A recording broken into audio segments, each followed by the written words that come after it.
Bueno, estamos ahora aquí con Aurora Xolalpa Arroche, quien es directora del Centro de Innovación para el Desarrollo Apícola Sustentable. Y bueno, también tenemos algunas preguntas para ella. Los hidromieleros a menudo eligen entre levaduras comerciales y fermentación espontánea. ¿Podría explicarnos cuáles son los microorganismos, levaduras y bacterias nativos más comunes en la miel?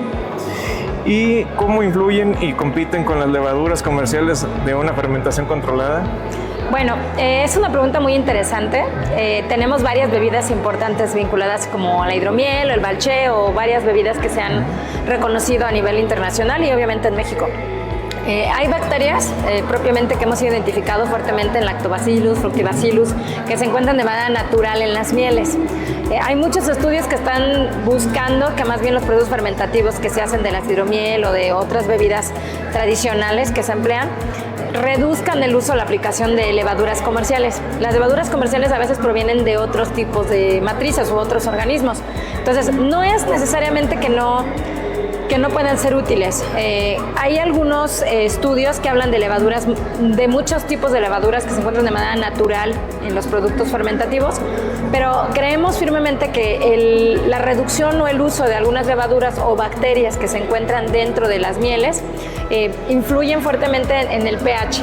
Entonces, yo no me atrevería a decirte exactamente cuáles serían las mejores levaduras o las mejores bacterias para generar procesos fermentativos, pero lo que sí creo y debo decir es que es importante identificar cuando vayan a ocupar alguna hidromiel, tratar de identificar cuáles son las levaduras o las bacterias que de manera natural tienen estas mieles y que pueden ser útiles para los procesos fermentativos.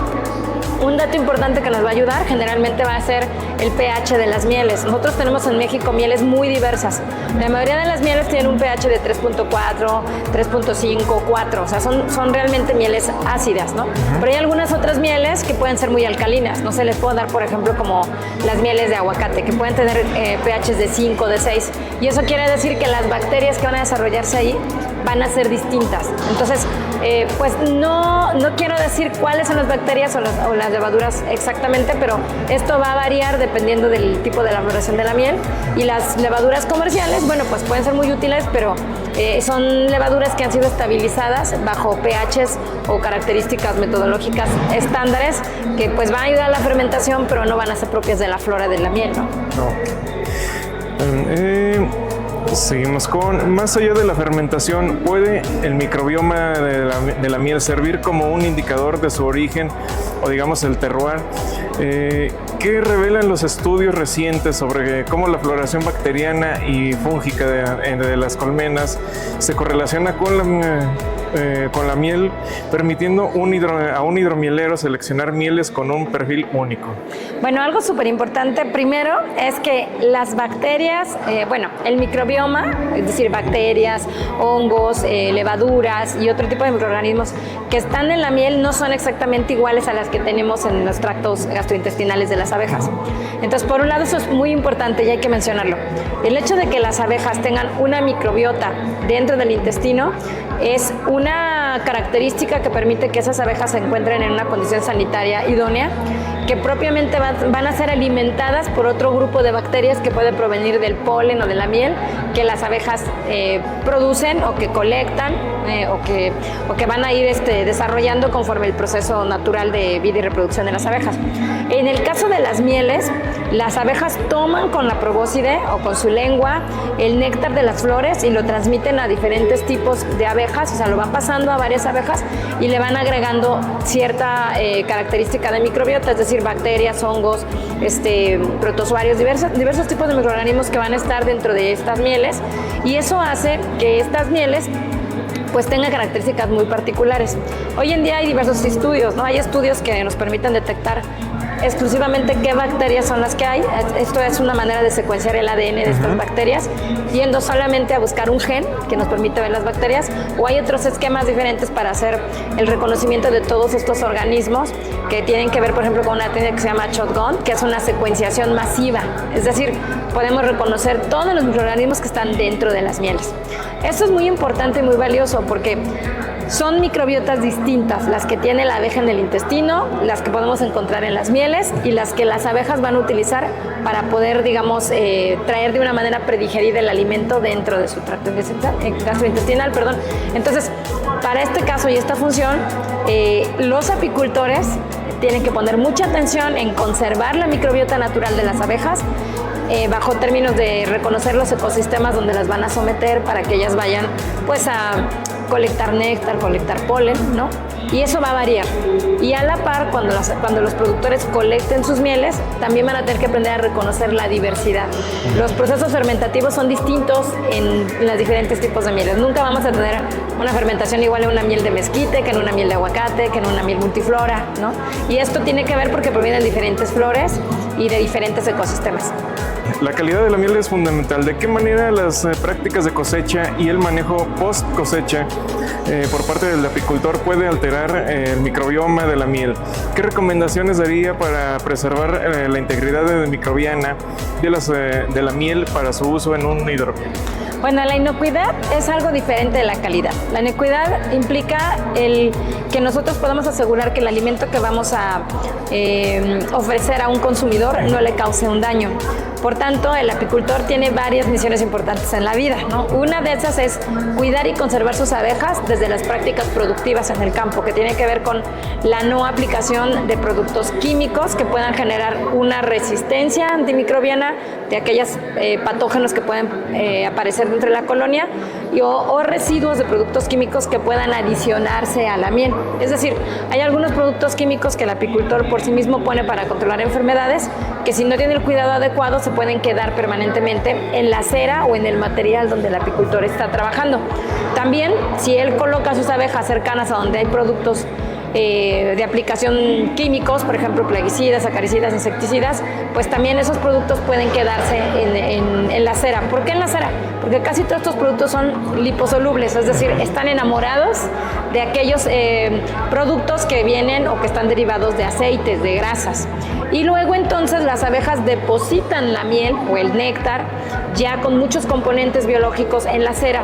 Y entonces la cera, enamorada profundamente de la miel, le da todo lo que tiene, que es pues todo este componente de cuidado, pero también todo el componente químico que haya podido recibir de los manejos que tuvo el apicultor.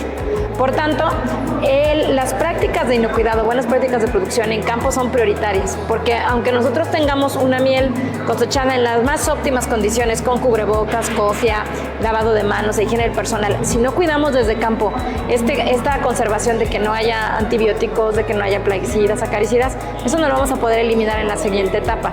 Y también es importante que cuando ya hacemos los productos de extracción cuidemos todas las prácticas de higiene y buenas prácticas de manejo y envasado, porque si no nosotros mismos podemos transferir microbiota inadecuada a la miel, ¿no? Ok, perfecto. La miel es conocida por su capacidad de inhibir la proliferación de microorganismos. ¿Qué han descubierto los estudios recientes sobre cómo los microorganismos propios de la miel contribuyen a esta defensa natural?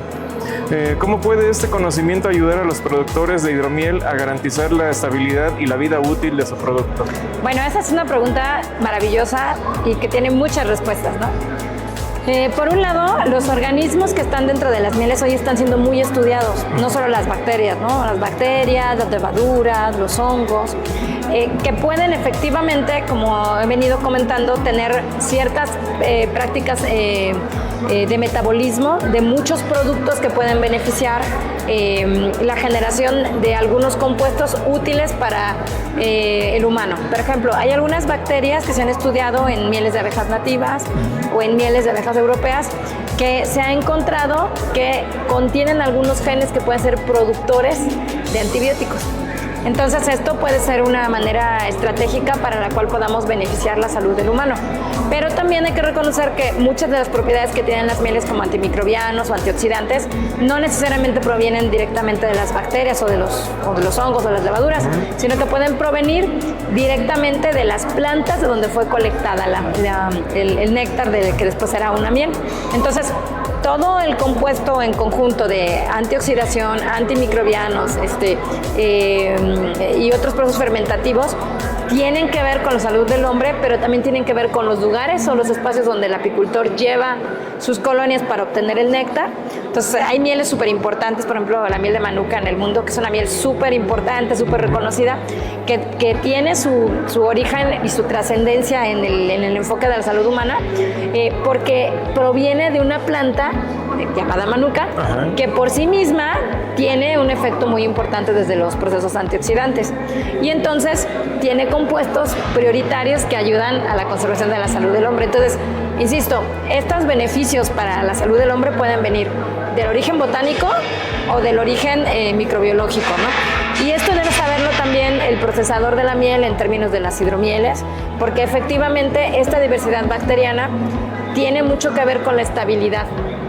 Es decir, si los pHs se movilizan, si es un pH más alcalino y no más ácido, entonces la estabilidad del producto va a cambiar. Entonces, cuando alguien que produce hidromiel o produce alguna bebida fermentada donde se haya involucrado la miel no estabiliza el pH, entonces el tiempo de vida en un anaquel puede no tener muy buen efecto, porque se desarrolla de una manera más rápida algunos tipos de levaduras o bacterias, y entonces no es que esto sea malo, lo que sucede es que cuando nosotros envasamos un producto y sigue habiendo actividad bacteriana, pues sigue un proceso fermentativo, y entonces cuando lo envasamos y lo entregamos, pues ¡pum!, tiene gas, se nos puede abrir la botella, ¿no?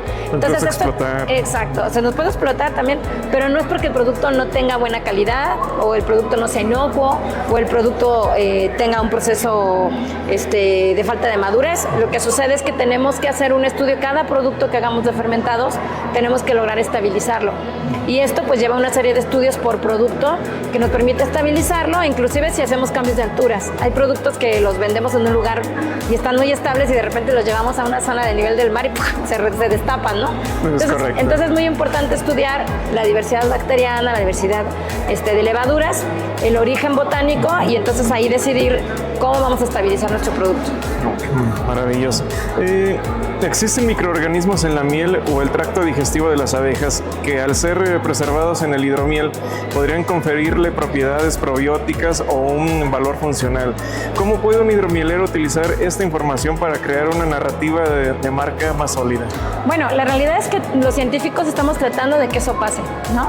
Creo que aparte de la retribución social que tenemos los investigadores, es que todo lo que vayamos identificando lo retribuyamos al apicultor, a quien se dedica a hacer una hidromiel, a quien se dedica a hacer algún proceso fermentativo, ¿no? Parte del ejercicio fuerte que tenemos que hacer nosotros como científicos es dejar todo en un proceso meramente narrativo literario y que podamos transferirlo a quien se dedica a la actividad productiva, ¿no? Y también parte de la actividad prioritaria de un apicultor o de alguien que hace un proceso de transformación es que pueda informar al consumidor. Entonces, ese es un reto que tenemos hoy en día en México y que estamos tratando de enfrentar con fortaleza, de regresar toda esta información al productor para que el productor, cuando vaya a distribuir o a vender sus productos, pueda tener con mucha claridad por qué estas bacterias son importantes, cómo pueden impactar a nivel humano. Hay muchos estudios todavía por hacer, ¿no?